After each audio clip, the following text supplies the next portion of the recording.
दोस्तों, आजकल के इस भाग दौड़ के जीवन में हम कुछ इस तरह से भटक जाते हैं कि हम किसी भी चीज पर ध्यान केंद्रित कर ही नहीं पाते। जैसे कि अभी आपके हाथ में ये जो फोन है, इस फोन पर आपको लगातार तरह तरह के नोटिफिकेशंस आते ही होंगे। कभी व्हाट्सएप, कभी यूट्यूब, कभी इंस्टाग्राम, कभी फेसबुक, जिससे हमारा ध्यान आसानी से भटक जाता है और हम एक चीज पर ध्यान केंद्रित कर ही नहीं पाते।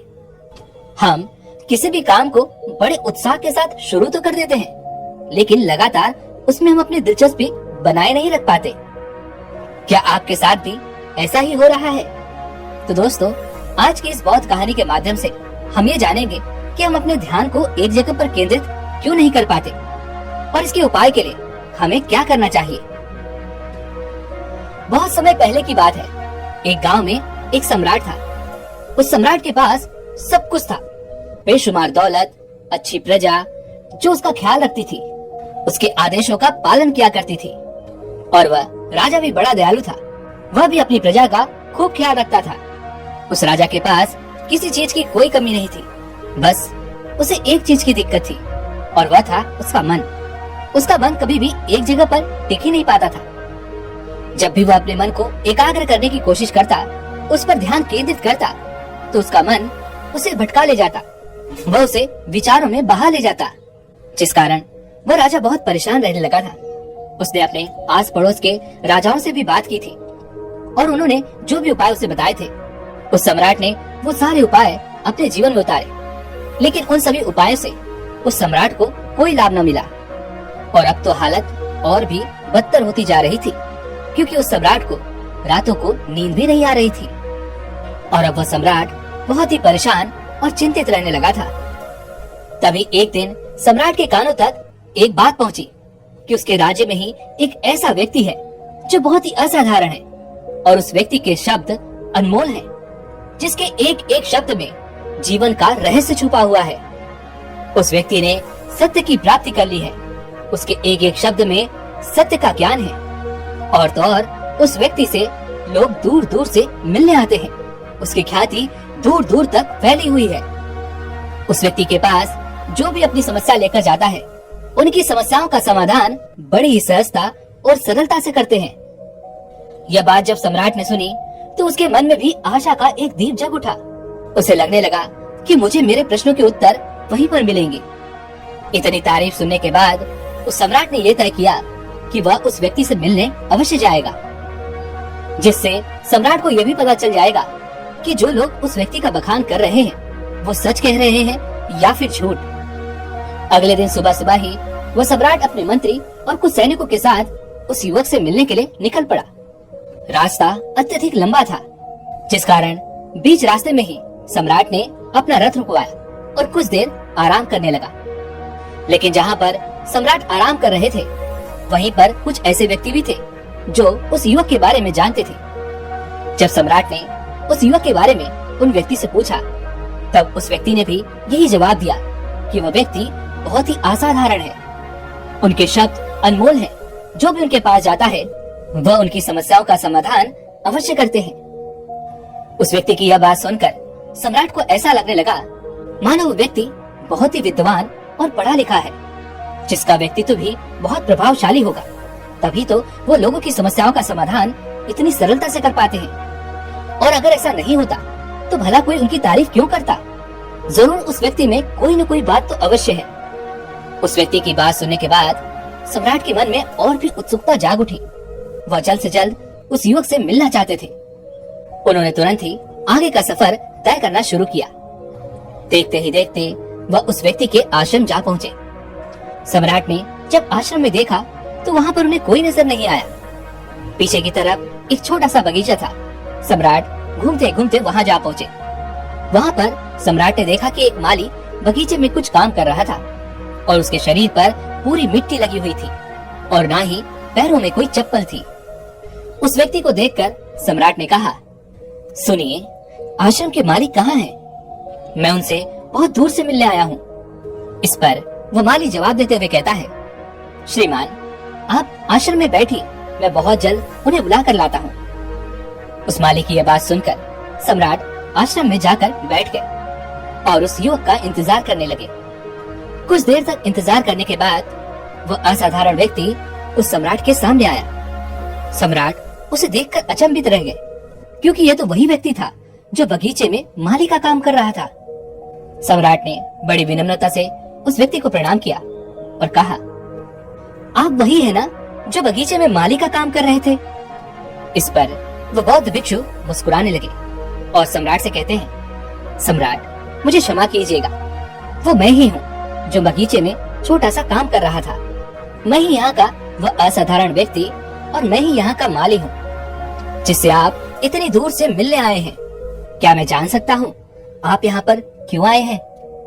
इस पर वह सम्राट कहता है, हे गुरुवर, मैंने सुना है कि आपके पास जो भी आता है आप उसकी समस्या का समाधान जरूर करते हैं। मैंने अपने राज्य में आपकी बहुत तारीफ सुनी है।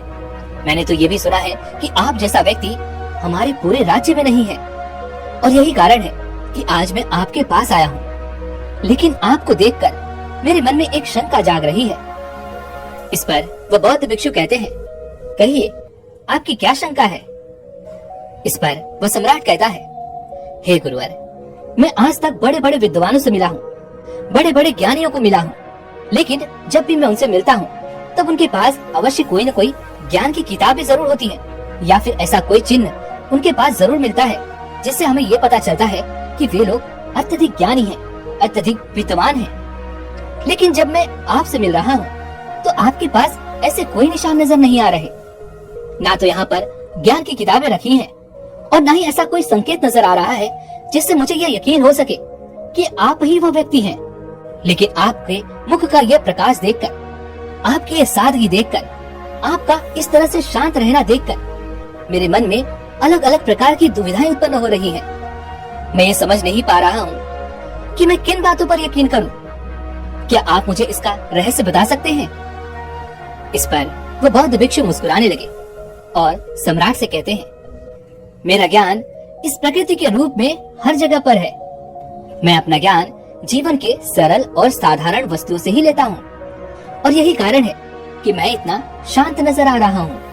और इसीलिए मेरे पास ज्ञान की कोई किताबें या फिर ऐसा कोई संकेत नहीं है जो मैं आपको दिखाकर उस पर यकीन दिला सकूं। परंतु महाराज, आप मेरी कुटिया में क्यों आए हैं? इसका कारण तो आपने मुझे बताया ही नहीं। कृपया करके आप मुझे अपने आने का कारण बताइए। इस पर वह सम्राट कहता है, हे गुरुवर, मैं किसी भी कार्य पर लंबे समय तक ध्यान नहीं लगा पाता। मैं किसी भी काम को उत्साह के साथ शुरू तो कर देता हूँ, लेकिन लंबे समय तक मैं उस काम को मन लगाकर पूरा ही नहीं कर पाता। मेरा मन एक जगह पर टिक ही नहीं पाता। मैं अपने मन को एकाग्र ही नहीं कर पाता। इसी कारण मैं बहुत परेशान हूँ। मेरा मन एक पल तो मेरे साथ होता है, लेकिन अगले ही पल वह किसी और विचार में होता है। हे गुरुवर, क्या आपके पास इसका कोई समाधान है? उन बौद्ध भिक्षु ने सम्राट की सारी बातें ध्यान पूर्वक सुनी और उसके बाद वह सम्राट से कहते हैं, महाराज, मुझे आपकी समस्या समझ में आ चुकी है। आप अपना ध्यान कहीं पर एकाग्र नहीं कर पा रहे, आप अपना ध्यान लगा नहीं पा रहे। इस समस्या का समाधान तो है, लेकिन आज बहुत देर हो चुकी है, इसलिए आप कल सुबह मुझसे मिलिए। कल सुबह का समय ठीक रहेगा। जब आप कल सुबह मुझसे मिलेंगे तो मैं आपके सभी सवालों का जवाब आपको दे दूंगा। इतना कहकर वह बौद्ध भिक्षु एक बार फिर से बगीचे में वापस लौट गए और वह सम्राट भी एक बार फिर से महल वापस लौट आया। देखते ही देखते रात का वक्त हो चुका था और सभी लोग अपने अपने कक्षों में सोने के लिए जा चुके थे। लेकिन इधर सम्राट को नींद नहीं आ रही थी। सम्राट बिस्तर पर करवटें ले रहा था और यह सोच रहा था कि आखिर वो बौद्ध भिक्षु मुझे कौन सा उपाय बताने वाले हैं। आखिर वह मुझे ऐसा क्या बताएंगे जिससे मेरा मन शांत हो जाएगा, एकाग्र हो जाएगा।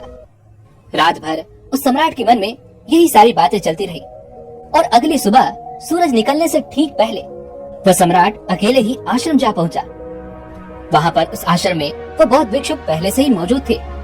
जैसे ही वह सम्राट वहाँ पर पहुंचा, वह बौद्ध भिक्षु उस सम्राट को देखकर प्रसन्नता से कहते हैं, आइए, मैं आप ही का इंतजार कर रहा था। तभी उन बौद्ध भिक्षु ने एक छोटा सा जग लिया और उसमें पानी भर के उन सम्राट के हाथों में थमा दिया और कहा, इसे लीजिए और पौधों पर धीरे धीरे पानी डालिए और एक एक पौधों पर पानी डालते डालते आगे बढ़िए। आपके सामने पूरे 20 पौधे रखे हैं इन सभी पर आपको इसी प्रकार धीरे धीरे पानी डालते रहना है। लेकिन मेरी एक बात ध्यान रखिएगा, जब आप इस क्रिया को कर रहे होंगे तो उस दौरान आपको कुछ भी नहीं करना है। अर्थात ना तो आपको कुछ सोचना है और ना ही आपका मन भटकना चाहिए। जब आप इन पौधों पर पानी डाल रहे होंगे तो आपका पूरा ध्यान केवल इन पौधों पर ही होना चाहिए। जैसे ही आपके मन में कोई विचार आए तो आपको तुरंत रुक जाना है और फिर दोबारा से पहले वाले पौधे से पानी डालना शुरू कीजिए। और जब आप मेरी बात मानकर ठीक इसी प्रकार इन सभी 20 पौधों को पानी दे देंगे, तब आप मुझसे आकर मिलेगा। तब मैं आपके सभी प्रश्नों का आपको जवाब दे दूंगा। उन बौद्ध भिक्षु की यह बात सुनकर वह सम्राट मन ही मन यह सोचने लगा, यह तो कितना छोटा सा काम है, यह तो मैं तुरंत ही कर लूंगा। उसने तुरंत ही वो जग लिया और पहले पौधे को पानी देना शुरू किया। जब वह पहले पौधे को पानी दे रहा था तो सम्राट का पूरा ध्यान केवल पौधे पर था। इसी प्रकार दूसरे पौधे को भी सम्राट ने पूरे ध्यान पूर्वक पानी डाला। लेकिन जब सम्राट तीसरे पौधे पर पानी डाल रहे थे तभी उनके मन में विचार उत्पन्न होने लगे। उन्हें अपने महल का बगीचा याद आने लगा, जहाँ पर तरह तरह के फूल थे, तरह तरह के फल लगे हुए थे, भिन्न भिन्न प्रकार के पौधे लगे हुए थे। तभी अचानक सम्राट को उन बौद्ध भिक्षु की बात याद आ गई। उन बौद्ध भिक्षु ने कहा था कि जब भी जिस किसी पौधे पर पानी डालते वक्त आपके मन में विचार उत्पन्न हो जाए, तब आपको फिर से एक बार पहले पौधे से शुरू करना होगा। एक बार फिर से सम्राट पहले वाले पौधे पर पहुंचा और उसे पानी देना शुरू किया। उसके बाद उसने दूसरे पौधे पर ध्यान पूर्वक पानी दिया। एक बार फिर जब वो तीसरे पौधे पर पहुंचे और उसे ध्यान पूर्वक पानी देने का अथक प्रयास कर रहे थे, तभी सम्राट के मन में अचानक फिर से एक बार विचार उत्पन्न होने लगे। सम्राट यह सोच रहा था कि मेरे बिना आज मेरे राज्य में क्या हो रहा होगा, पता नहीं राज दरबार में आज क्या बातें हो रही होंगी। तभी राजा को अचानक फिर से याद आया कि उन बौद्ध भिक्षु ने उससे क्या कहा था, और यह सोचकर राजा के मन में क्रोध उत्पन्न होने लगा। वह यह सोचने लगा कि आखिर यह छोटा सा काम वह क्यों नहीं कर पा रहा। एक बार फिर से वह क्रोधित होते हुए पहले पौधे पर जा पहुंचा। पहले पौधे पर उसने ध्यान पूर्वक पानी डाला और फिर उसके बाद वह दूसरे पौधे पर पहुंचा और दूसरे पौधे पर भी उन्होंने ध्यान पूर्वक पानी डाला। और ऐसा करते करते अब की बार सम्राट करीब 6 पौधे तक पहुंच चुके थे। लेकिन जैसे ही उन्होंने 7वें पौधे पर पानी डालना शुरू किया, एक बार फिर उनके मन में तरह तरह के विचार उत्पन्न होने लगे। इस बार सम्राट अपने राज्य की उस नदी के बारे में सोच रहे थे, जिसका पानी कितना स्वच्छ और मीठा है। तभी सम्राट को एक बार फिर से उन बौद्ध भिक्षु की बात याद आई। वो फिर से पहले पौधे पर जा पहुंचे और उन्होंने पहले पौधे पर ध्यान पूर्वक पानी डाला, फिर दूसरे, तीसरे और चौथे। तभी अचानक उनके मन में विचार उत्पन्न होने लगे और यही क्रिया लगातार कई बार हुई। और अब की बार वह सम्राट बहुत परेशान हो चुका था। सम्राट यह नहीं समझ पा रहे थे कि वह इस छोटे से कार्य को क्यों पूरा नहीं कर पा रहे हैं, वो बार बार इस कार्य में क्यों असफल हो जा रहे हैं। ये सोच सोच कर सम्राट बहुत व्याकुल हो रहे थे और उन्हें खुद पर बहुत क्रोध भी आ रहा था। साथ ही वह सम्राट बहुत ज्ञानी भी थे। वह जानते थे कि वह बौद्ध भिक्षु उनकी परीक्षा ले रहे हैं, इसलिए मुझे ये कार्य पूरा करना ही होगा। लेकिन वो जितनी बार कोशिश कर रहे थे वह हर बार असफल हो जा रहे थे। वह हर बार अपने आप को किसी न किसी विचार में उलझा हुआ पाते। ऐसा करते करते सुबह से शाम का वक्त हो चुका था, लेकिन अब तक सम्राट ने उन 20 पौधों को एक साथ में बिना विचारों के पानी नहीं दिया था। और शाम के वक्त जब वो बौद्ध भिक्षु वापस लौट कर आए तो उन्होंने देखा कि सम्राट अब तक उन पौधों को पानी देने में लगे हुए हैं और तरह तरह के विचार उनके मन में चल रहे हैं, जिस कारण सम्राट बहुत परेशान है, बहुत उलझे हुए हैं। तभी उन बौद्ध भिक्षु ने सम्राट से कहा, महाराज, मैं आपकी ईमानदारी से बहुत खुश हूँ। आपने अपने कार्य को पूरा करने के लिए अपना पूरा प्रयास किया है। इसलिए अब जो बात मैं आपको बताने जा रहा हूँ उसे बहुत ध्यान पूर्वक सुनिएगा और इसे समझने का प्रयास कीजिएगा। तभी आप अपने मन को नियंत्रित कर पाएंगे, अपने विचारों को काबू कर पाएंगे। आगे वह बौद्ध भिक्षु सम्राट से कहना शुरू करते हैं, जब हमारा मन विचारों से खाली हो जाता है तब हम अपने मन के असली स्वरूप को देख पाते हैं और तब हमें साधारण से साधारण सा काम भी शांति और ज्ञान प्रदान करता है। इस पर वह सम्राट कहता है, हे गुरुवर, किंतु ये कैसे संभव है? मैं जब भी कोई कार्य करने जाता हूँ तब तो मेरे मन में तरह तरह के विचार उत्पन्न होने लगते हैं। यदि ऐसा हुआ तो क्या होगा? यदि वैसा हुआ तो क्या होगा, यदि मैं यह न कर पाया तो क्या होगा। और मैं उन विचारों में फंस कर रह जाता हूँ, मैं उनसे बाहर निकल ही नहीं पाता, मैं कोई सही निर्णय ले ही नहीं पाता। तभी वो बहुत वृक्ष मुस्कुराने लगे और सम्राट से कहते हैं, महाराज, आपको जब मैंने ये कार्य दिया था तो आपको ये कार्य बहुत तुच्छ सा लगा था। आपने सोचा था कि ये कार्य तो मैं पलक झपकते ही कर लूंगा, और यहीं पर आप गलती कर रहे थे। आप इस कार्य को जल्द से जल्द खत्म करना चाहते थे। आपके मन में तो बस यही चल रहा था कि मैं कितनी जल्दी इन 20 पौधों को पानी डाल दूं और उसके बाद आप मुझसे मिल पाए, अपने प्रश्नों का उत्तर जान सके। और इसी कारणवश ये कार्य आप पर बोझ बनने लगा। आपको ऐसा प्रतीत होने लगा कि मानो मैंने आपके कंधों पर कोई बोझ रख दिया हो। और जब हमें कोई कार्य बोझ लगने लगता है तो हम उस कार्य को जल्द से जल्द खत्म कर देना चाहते हैं, और इसी कारण हम उस कार्य पर अपना पूरा समय और पूरा ध्यान नहीं दे पाते। लेकिन अगर हम उस कार्य की महत्वता को समझ जाए तो हमें किसी भी प्रकार के कोई भी विचार परेशान नहीं कर सकते। इस पर वह सम्राट कहता है, हे गुरुवर, आप सत्य कह रहे हैं कि मुझे तो ऐसा ही प्रतीत हो रहा था कि मानो मैंने कोई बोझ उठा रखा है और उस कार्य को मुझे जल्द से जल्द खत्म करना है। ये बात तो मैं अच्छी तरह से समझ पा रहा हूँ, लेकिन मैं इस छोटे से कार्य को पूरा क्यों नहीं कर सका? क्या मुझे इसके लिए कोई तपस्या या तप करना पड़ेगा? इस पर वह बौद्ध भिक्षु एक बार फिर से मुस्कुराते हुए सम्राट से कहते हैं, महाराज, आप जिस शांत मन की तलाश करने यहाँ पर आए हैं, वह शांत मन तो पहले से ही मौजूद है, वह तो पहले से ही आपके भीतर है। बस जरूरी है तो उसे जानने की, और उसे जानने के लिए आपको अपनी सांसों पर ध्यान देना आवश्यक है। आप कब और किस प्रकार सांसें ले रहे हैं, कब आप अपनी सांसें छोड़ रहे हैं, बस इस बात को देखिए, इसे समझने का प्रयास कीजिए। जब आप इसे समझने लगेंगे और जब आप इसमें उतरते जाएंगे, तब आप ये समझ जाएंगे कि आपका मन तो पहले से ही शांत है। हमारा शांत मन हमारी सांसों के साथ ही बना हुआ है। एकांत रहकर आप इसका अभ्यास कर सकते हैं, और जब आप इसके अभ्यास में निपुण हो जाएं, तो आप किसी भी कार्य को करते वक्त भी अपनी सांसों पर ध्यान बनाए रख सकते हैं। जब भी आप कोई कार्य कर रहे हो तो आपको अपनी सांसों पर ध्यान देना चाहिए, या फिर आपको कोई भी ऐसी क्रिया करनी चाहिए जो आपको वर्तमान से जोड़े रखती है। इसका एक और तरीका है, आप 2-4 मिनट के लिए अपने आसपास की प्रकृति पर ध्यान दे सकते हैं। आपके आसपास प्रकृति में क्या हो रहा है, जिससे आपका सारा ध्यान वर्तमान में आ जाएगा। फिर आप उस कार्य को पूरा मन लगाकर पूरा कर सकते हैं। हे महाराज, आप मेरी एक बात और ध्यान रखिएगा, आप चाहे कोई भी कार्य करें, छोटा या बड़ा, जब तक आप उस कार्य में पूरी तरह से विलीन नहीं हो जाते, आप उस कार्य को मन लगाकर नहीं कर सकते। और जब आप एक बार उस कार्य में पूरी तरह से विलीन हो जाते हैं, अर्थात जब आपका पूरा मन उस कार्य में विलीन हो जाता है, तो वह कार्य आपको शांति और ज्ञान भी प्रदान करता है, और इस दौरान आपके मन में किसी भी प्रकार के कोई भी विचार उत्पन्न भी नहीं हो पाते। इस प्रकार कार्य करने से हमारे भीतर की जो शांति है वह प्रकट होने लगती है, और हम उसमें मगन होने लगते हैं, जिससे हमें आनंद की प्राप्ति भी होती है, और साथ ही हम वर्तमान में जीने की इस अवस्था को बड़ी ही सरलता से प्राप्त भी कर सकते हैं। आगे वह बौद्ध भिक्षु सम्राट से कहते हैं, और ऐसा करने के लिए बस आपको अभ्यास की आवश्यकता है। अगर आप निरंतर अभ्यास करते हैं तो यह आपके लिए बड़ा ही सरल और सहज हो जाएगा, जो आपको मुश्किलों में भी शांत रखेगा।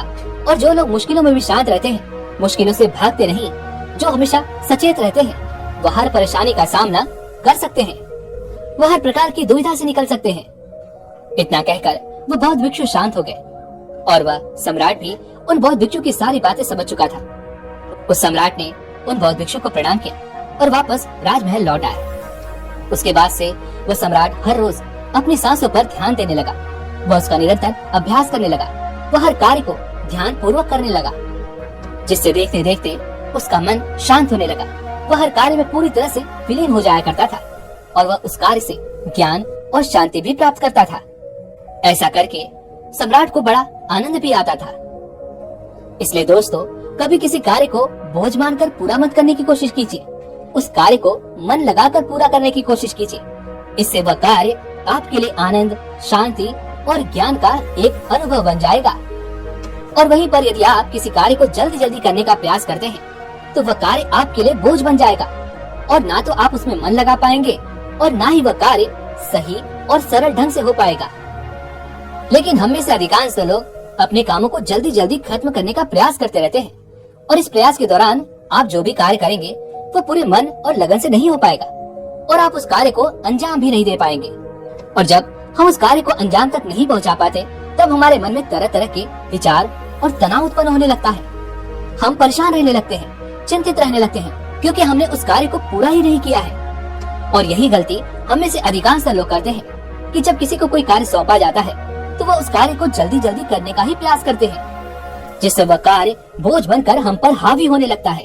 और इसी कारणवश हमारे मन में तरह तरह के विचार चलने लगते हैं और हम विचारों में डूबते चले जाते हैं, हम उन विचारों में फंसते चले जाते हैं। फिर वहाँ से निकलने का कोई भी रास्ता हमें नजर ही नहीं आता, क्योंकि वहाँ से निकलने का रास्ता तो हमने खुद ही बंद कर रखा है।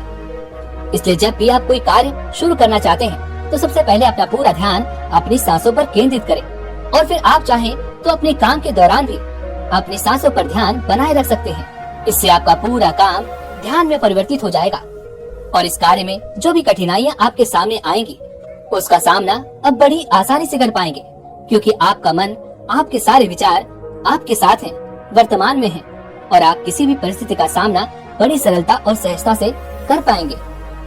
दोस्तों, आज की इस वीडियो से आपने क्या सीखा, आप मुझे कमेंट में जरूर बताइएगा। इसी के साथ में उम्मीद है कि आपको आज की वीडियो पसंद आई होगी, तो लाइक और शेयर करने के साथ चैनल को सब्सक्राइब और घंटी बटन को जरूर दबा दीजिएगा। चलिए फिर मिलते हैं इस एक और वीडियो में, तब तक के लिए अपना ख्याल रखें। धन्यवाद।